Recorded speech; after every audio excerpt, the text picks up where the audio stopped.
Birkaç ayakkabısını giy.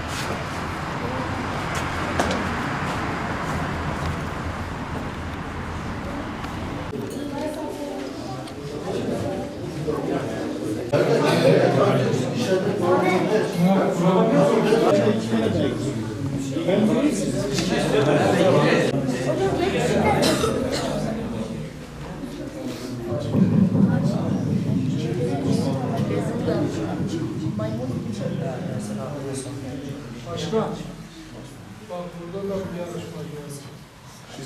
Bunu ben görmedim. Masayı buraya alalım. Ya da şöyle bir zarflar var ya, sadece yapacağım zarflar. Bismillahirrahmanirrahim. Elhamdülillahi Rabbil alemin. Errahmanirrahim. Maliki yevmiddin. İyyâke na'budu ve iyyâke nesta'in. İhdinas-sıratal mustakîm. Sıratallezîne en'amte aleyhim. Gayril mağdubi aleyhim veleddâllîn.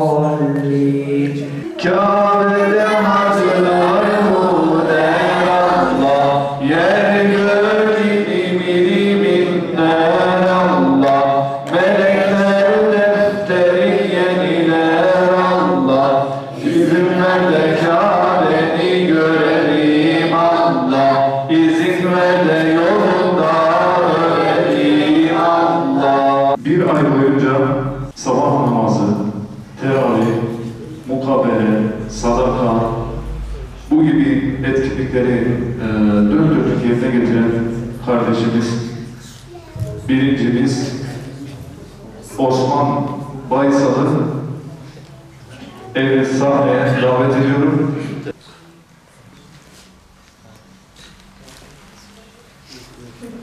İkinci olan öğrencimiz Mert Öğün.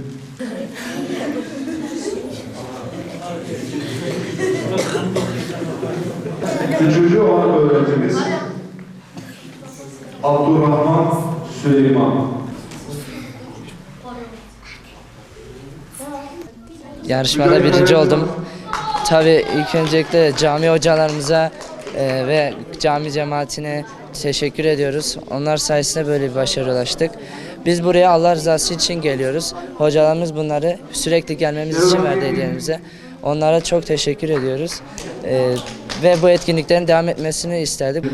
Camiye her zaman geldim. Sabah namazı olsun, mukabeleye geldim. Gerekirse de okudum, orucumu tuttum. Sadakamızı verdik, teravihimize de geldik.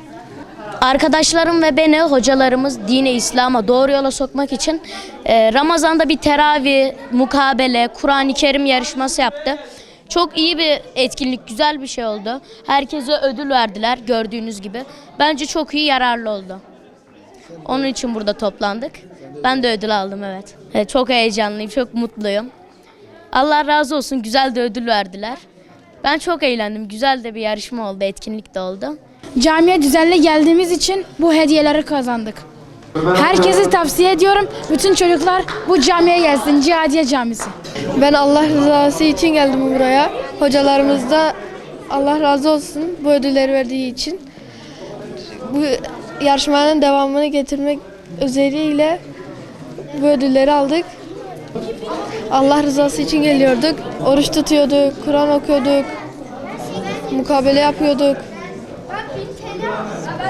Sadaka veriyorduk. Heyecanlıyım, bir de sevinçliyim. Bugün camide 2. yılımız ve bu 2. yılımızda hep ödüller kazandık. 1., 2., 3. hepsi hakkıyla kazandı. Her şey için de önce mahallemize, sonra hocalarımıza, sonra cemaatimize, abilerimize, ablalarımıza, herkese teşekkür ederiz. Biz 2 yıl önce öğrendik ama siz bence biraz önceden daha öğrenebilirsiniz. Cami çok güzel, herkesi bekliyoruz. Camimize gelen çocuklarımızın camiye teşvik amaçlı hocalarımızla birlikte, hayırseverlerimizle birlikte çoğularımız buraya geliyor, teravih namazına geliyorlar, mukabele dinlemeye geliyorlar. Kur'an'ını okumaya gelen çocuklarımız var. Bizim burada sokağa karşı, sokakta madde bağımlısının sesi daha çok çıkmasından ziyade Allah diyen çocukların sesinin daha çok çıkması için hocalarımızla birlikte bu girişimlerimizi devam ediyor. Allah'a çok şükür yaklaşık bir aydır hocalarımızla birlikte bunun mücadelesini veriyoruz. Yeri geldi iftar yeme programları yaptık. Yeri geldi teravih namazı sonrası çay ikramları, tatlı ikramlarımız oldu.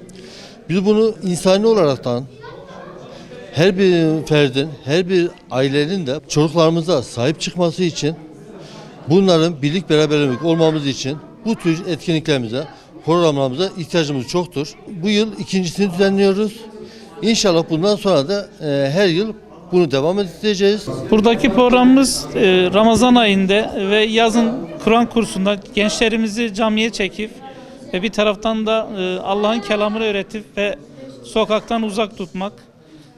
Kötü zamanda yaşadığımız için çocuklarımıza sahip çıkmamız lazım. Çünkü malumunuz çocuklarımız her gün uyuşturucu bağımlı, kötü alışkanlıklara doğru gittiği için bütün büyüklerimizin, mahalle sakinlerimizin desteğiyle biz de elimizden geldiği kadar çocuklarımıza sahip çıkıp bir şeyler yapmaya çalışıyoruz.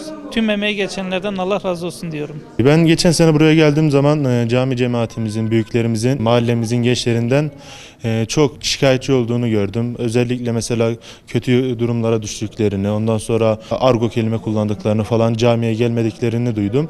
Ben de muhtarımla görüştüm ve gereken yerlerle görüştüm. Böyle bir düşüncemin olduğunu söyledim. Muhtarım da Allah razı olsun yardımcı oldu. Devlet büyüklerimiz yardımcı oldu. Mahalle sakinlerimiz yardımcı oldu ve gençlerimizi kazandırmaya başladık. İlk baş geçen sene Ramazan ayı, sonra yaz Kur'an kursu ve şimdi de yine Ramazan ayı. İnşallah Ramazan ayından sonra da yine bir programımız olacak. Katılmak isteyen öğrencilerimiz olmak isterse yine tekrardan bekleriz sizin aracılığınızla.